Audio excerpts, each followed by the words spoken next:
One of the things that scholars have found from talking to media audiences about the sense that those audiences make of the messages that they receive from media is that quite often scholars quickly began to notice that quite often audiences would either disagree with the sorts of ideas that they were presented with in the media, or often they would disagree with what those messages meant.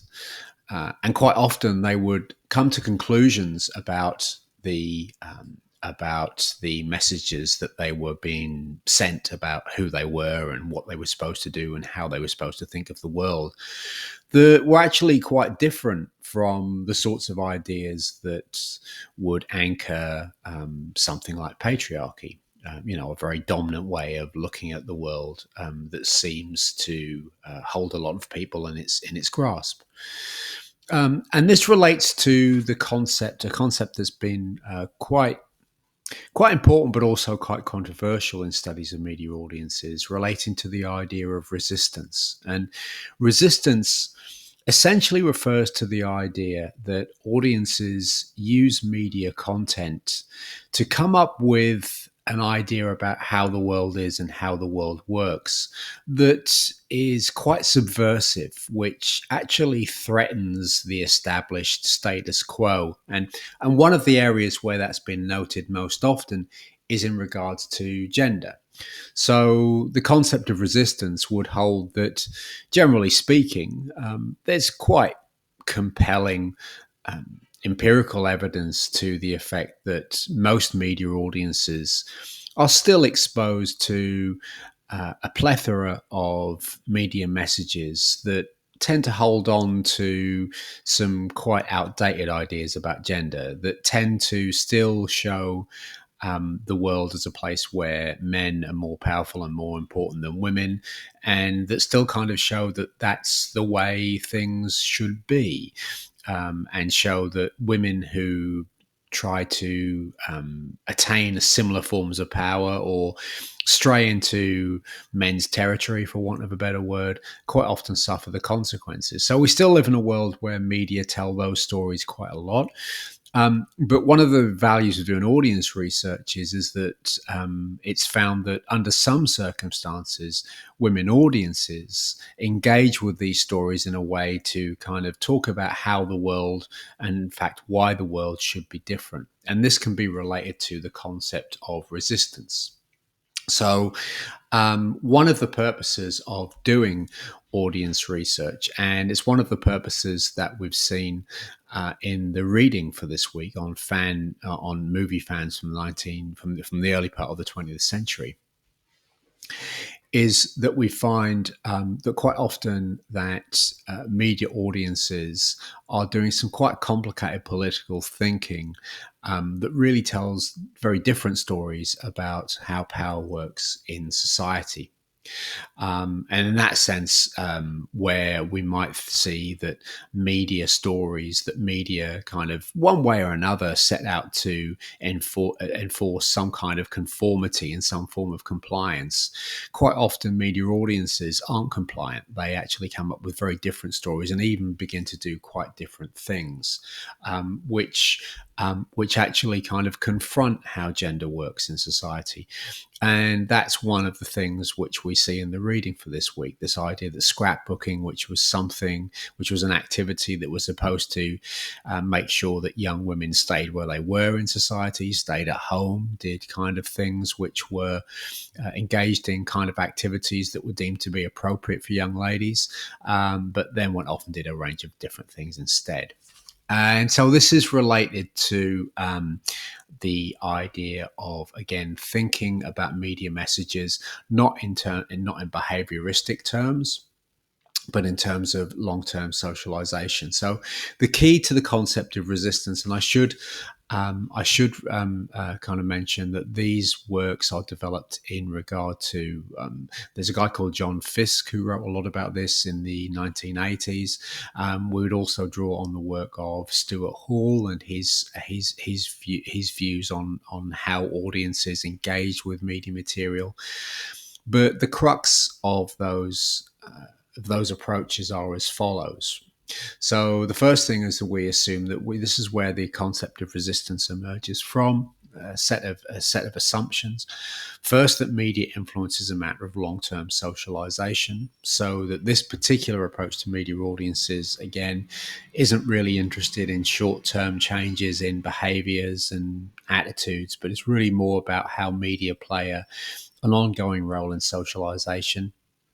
Secondly, we recognize media messages as ideologically complex. What this means is that media messages are really quite complicated things. They're actually things that contain a number of different sorts of ideas about how the world works. And quite often, those ideas can even be contradictory. There are actually not a message in media text, but many different messages, and in a sense, what you see in a media message depends on what you choose to focus on. What is it that you're particularly interested in? So media messages are quite complicated. They contain a number of different ideas. They contain a number of different ideologies, ways of looking at the world, and that's what led Stuart Hall to kind of view media messages as a kind of a code, as something that needs to be decoded, as something that needs to be interpreted. And this is what audiences do. They don't simply receive passively a message, they actively interpret what they're seeing and make sense of it. Um, but the other idea is that as I've said here, the outcomes of these decodings are relatively unpredictable. And one of the things that audience researchers have found is that quite often audiences come up with all kinds of meanings and do all sorts of things with media content that you couldn't really predict from looking at the media content alone. And this is where the concept of resistance comes from. And this again is one of the areas where research on women, history, and media consumption has really led the way. So one of the things that we've seen, so here's a few examples from scholarship. One of the things it's worth mentioning that there was quite a lot of research being done on early Hollywood and its and the girls who loved it in the first 3 decades of the 20th century. This is a picture up here of Mary Pickford, who's one of the film stars that features in the reading from this week. But another study that was going on at the time was about female media audiences, and it was conducted by a guy called Herbert Blumer about 1929, I guess it was. And one of the things that Blumer noticed very early on is that women audiences weren't passive; they were really quite angry. And in a lot of his interviews from his 1929 study, what he found was a lot of young teenage women in particular, who would complain that when they went to the movies, they felt being pressured. They felt that they were being shown movies that were pressurized them into, and I use the word hot here because this is the word that they used. They felt themselves under tremendous pressure to be hot, to present themselves like a movie star. And this seemed to be what men demanded. And girls actually felt quite angry about that. So, in terms of socialization, the one of the impacts of early movies was not to get women to accept, oh well, this is simply how things are. It was actually something that got them quite angry, got them quite agitated, got them thinking about how they would like the world to be a different way. And this is a theme that continues on throughout research on women audiences, but also women media users. Now, there are several whole lectures in this topic in and of itself, but a couple of my favorites: research that was done on the female fans of the late 1990s blockbuster Titanic, and about particularly Leonardo DiCaprio fans, and about women fan groups who would get together. It's one of the first early kind of online pieces of research about Leonardo DiCaprio fans and girls who would go online, and the research was on girls. Of course, there are many male fans of Leonardo DiCaprio, but people who would talk about why they loved Leonardo DiCaprio, why they loved Titanic the movie. And again, one of the interesting things that came out of this research was that a lot of the girls who loved this movie actually got quite angry about the fact about how they perceived the film's director, James Cameron, and its star, Leonardo DiCaprio, as being quite disrespectful toward them. One of the things we see is that both director and star tried to distance themselves from any kind of idea that this was a kind of an entertaining film that would mostly appeal to young women, and they wanted to promote it as a blockbuster drama that was full of serious acting and serious action. And a lot of girls got quite angry about that. They would say things like, well, yes, but you're making money from us, and so could you pay us a bit more respect? Thank you very much. We prefer that. So again, this is an act of where fandom transpires into thinking quite critically about how media industries work and how media industries pile disrespect onto female audiences who pay their bills, and how people would like the world to be different. These same sorts of ideas spill over into research on media users as well. Some fascinating research has come out of Palestine to talk about how young Muslim women use mobile phones to create their own feminist networks in a society where they're being constantly watched by the Israeli state.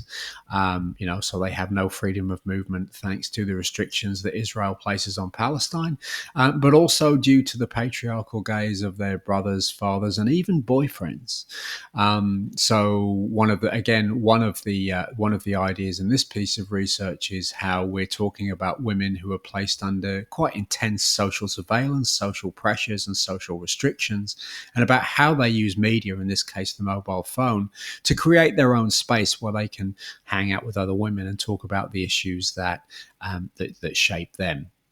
So again, one of the things that we see is that there's a certain trajectory from early cinema through to studies of new media technologies, where constantly we're talking about how women use media, engage with media context, with media content, and also media technologies to try and create a space where they can think about where they're being placed in the world and think about where they'd like to be. So this again is an object lesson in one of the values of media research, where again we're talking about how consumption of media, either content or technologies, prompts reflections on where people live within society and how they would like their world to change.